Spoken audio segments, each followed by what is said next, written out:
Welcome back to a brand new video and welcome back to a brand new Euro 2020 prediction. Now I apologise, I didn't actually do a prediction for match day 3. Basically I kind of just forgot, like there was just so much going on and match day 3 just came around so quickly I just didn't have time to do one really, so I do apologise for that. But we're back here with the round of 16 now. We know all the teams that are in it for the round of 16, and I'm going to be giving my predictions, who I think will go through. Yeah, you know how prediction works, and I'll be doing the same for the quarter-final, semi-final and final, obviously. So yeah, if you do enjoy this, then make sure you like and subscribe as always. If you want to go watch all my other Euro 2020 videos, I've got a playlist on the channel. Yeah, you can go watch them then if you want, feel free. But yeah, we're going to get straight into it. So the first game is Wales against Denmark.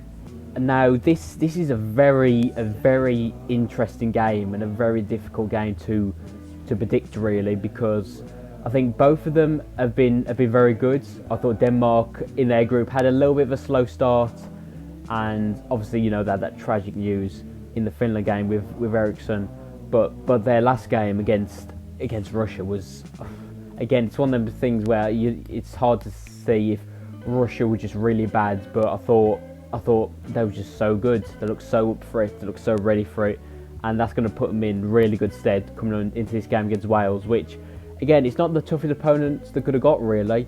Again, I think Wales, I've been impressed by them. I think I still predicted them to go through. I'm pretty sure I did. I actually can't remember, but if you want to go watch my prediction for the whole thing I've done a few weeks ago before we started, then go watch that.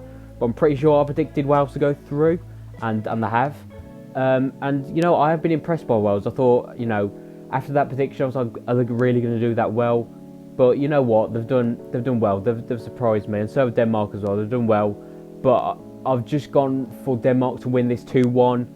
I just think this is a very even game. I think it'll be a very good game as well, but I've gone for 2-1 to Denmark. Next up is Italy versus Austria. Now, again, I'll hold my hands up. I'll go completely wrong about Italy. I thought it would be one of the big teams. I thought they would be one of the big teams that failed really, and they've done the complete opposite really. They've been scoring goals for fun. They've been playing attractive football. They've been keeping clean sheets. They've just done everything right really, and there's no real flaws in their game. And coming up against this Austria team, again, it's another team that I'm pretty sure I predicted to come bottom of the group. Or did I think I either predicted them 3rd or 4th. And you know what, they surprised me as well. They've actually been alright. They've actually done quite well. But I just think Italy just look too good. I'm going for a 2-0 win to Italy. I think they'll keep another clean sheet.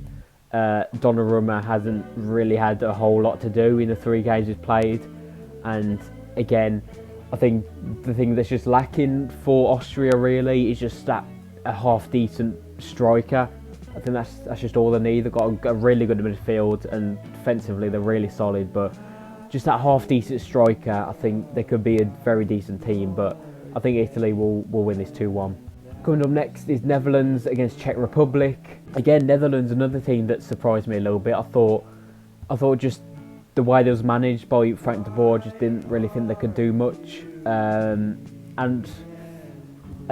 Netherlands are a weird one. They're a weird one because, again, they had a semi-easy group to be fair, but they've done what they could. They won the group, and yeah, I thought Depay, Dumfries, players like that, Wijnaldum as well. I thought they done really well in the group games. And coming up against Czech Republic, again, Czech Republic, I think that the only chance they have of scoring in this game, or even winning the game, is winning a lot of set pieces, putting the ball in the box, getting it up quickly. And that could actually cause quite a bit of a problem for Netherlands really, but I have actually gone for a 2-1 win to the Dutch. I don't think there'll be much of an upset in this one really, so yeah, I've gone for Netherlands to win. Next up is Belgium against Portugal, probably the game of the match day really. It's a really tough one to predict again. Belgium done well in their group really.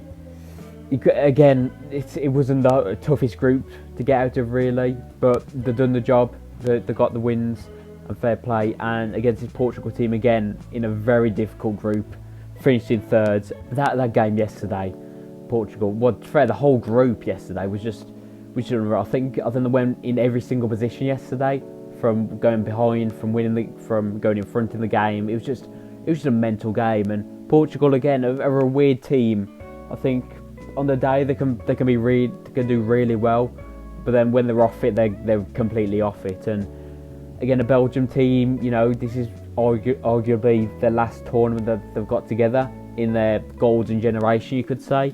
So they're going to really have to go for it, Belgium. And I actually think this is going to be a really exciting game. I think we saw already with Portugal, they've been involved in some really important and some really exciting games, and I think this one will be one as well.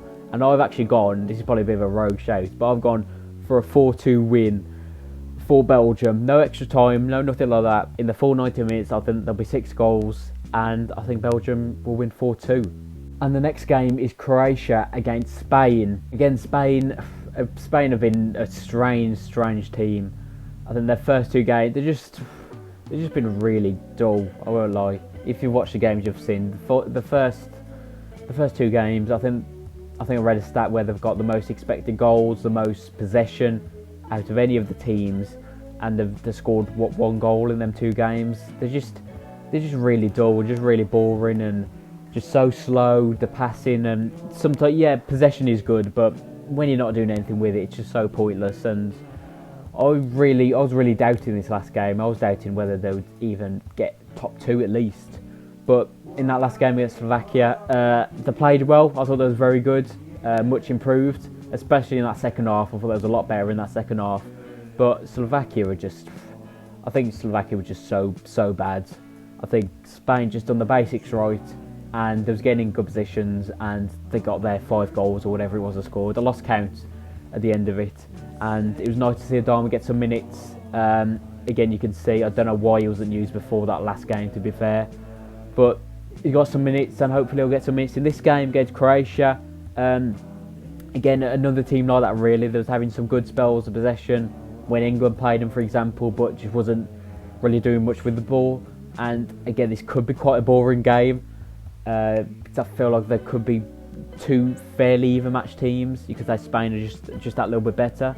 And I've gone for a 2-1 win, and I've gone for Spain to win it in extra time. And I don't really think this will be a classic, but watch me say that now, it'll be the game of the tournament or whatever. Next up is France against Switzerland. Again, I'm going to spoil it here. I don't really think there's going to be an upset here. I think France, again, haven't really been too convincing in some of their group stage games.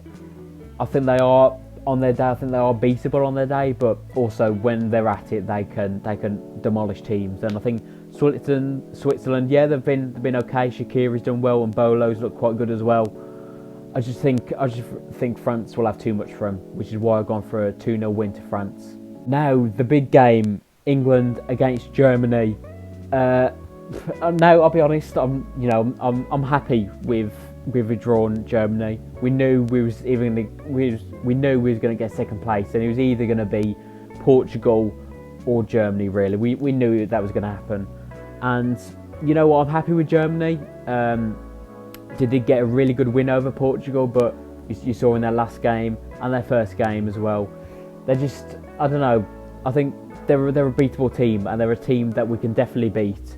But I'm not getting too carried away into, over the top or anything, because Germany still are Germany. Like in the past, we've had so many struggles against them and so many if buts and maybes against them. I'm still level-headed. I'm not getting too ahead of myself, but I'm gonna have to back myself. It's just like when I predict Wolves games. I'm never gonna go against the team that I support, the team that I love. I'm never gonna do that, which is why I'm gonna go for a 1-0 win to England.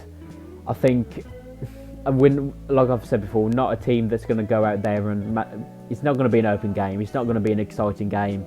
I really don't think it will, and I think it'll be 1 or 2 goals that'll be in it really, which is why I'm going for a 1-0 England is what we're all about. It's like 1-0 to the Arsenal, it's 1-0 to England.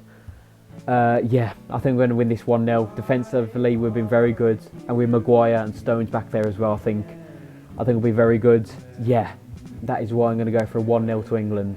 And the final game of the round of 16 is Sweden against Ukraine. Now again, if you watch my prediction for Euro 2020, I did say Ukraine would be a little bit of a dark horse, and again, they've done very well.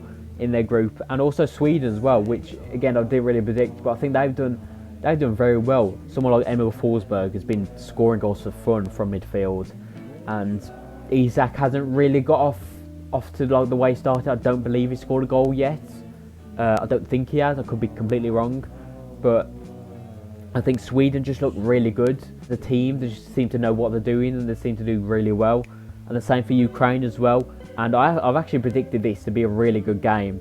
You saw Sweden be involved in a few good games, especially Ukraine as well, with that game against the Netherlands. That was a really good game, arguably the game of the tournament so far. I think this is going to be a really exciting open game, which is why I've gone for a 3-3 draw, and I've actually gone for Ukraine to win it on penalties. But I haven't thought about whether it's going to be 1-1 or 2-2 after full time. I don't know about that, but I think after extra time, I think it will finish 3-3. And I've got to back my boys. I've backed them to be underdogs, and I've got to back them. And I'm going to go for Ukraine to get through, just about on penalties. But I think this one could be a very, very exciting game. Again, people on the outside might think of it, you know, not two fairly small countries playing against each other, you know, won't really mean much. But I actually think this will be a very exciting game. But yeah, they are my predictions for the round of 16. Let me know your thoughts in the comments down below as always. If I've got any wrong, got any right, or just give me the whole of your predictions down below. But yeah, if you did enjoy this and want to see more, I want to see more predictions for the later rounds, then please let me know in the comments down below as always. Make sure you like and subscribe, it really helps me out. And yeah, thank you all for watching, and I will see you in the next one. She calls me day and night. I'm sorry girl, you just don't make me feel right.